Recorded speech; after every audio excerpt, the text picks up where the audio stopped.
ఎందుకు ఈ రోడ్ ఏపీఎగలు ఇస్తలేరు అడుగుతున్నాం. ఈ రోడ్డును మీరు ఎందుకు అడుగుతలేదు? కాంగ్రెస్ పార్టీని అడుగుతున్నాం. మీరు అడిగితే కాంగ్రెస్ పార్టీ పట్టించుకోవట్లేదా? మీరు అడిగితే కాంగ్రెస్ పార్టీ పట్టించుకోకపోతే ఒకసారి అఖిలపక్షాన్ని విలువండి, ఈ ప్రాంతంలో ఉన్న అందరిని పిలిచి మీటింగ్ పెట్టండి. ఇక్కడ ఉన్న ఇన్ఛార్జి మంత్రిని అడుగుదాం, లేదంటే సీఎంను ముట్టడిద్దాం, సీఎం ఇంటిని ముట్టడిద్దాం. మీకు దమ్ము లేదా? అంటే సీఎం మీ తమ్ముడు కాబట్టి దమ్ము లేదా?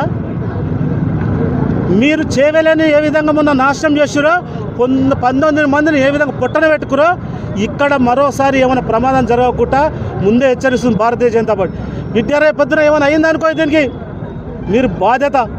మీ కొడుకు అంటుండు కదా ఎంపీ కానీ ఏం బీకిండు అని. ఎవరు బీకాలండి? భాష అదేనా? మేము బీకితే మరి ఎడ నాటేస్తాం? మీ అమ్మ అని అడుగుతున్నాం. మీ అమ్మ ఎక్కడ నాటేస్తా అడుగుతున్నాం.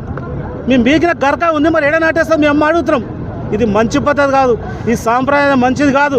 సబితా ఇంద్రారెడ్డి గారు చేవెళ్ళలో ఏం వెలుగబెట్టామని ఇలా బడంగ్పేట్ కార్పొరేషన్ కానీ మన కంచన్బాగ్ నుంచి రింగ్ రోడ్ వరకు రోడ్డు రేడియల్ నెంబర్ 26ను ఎప్పుడు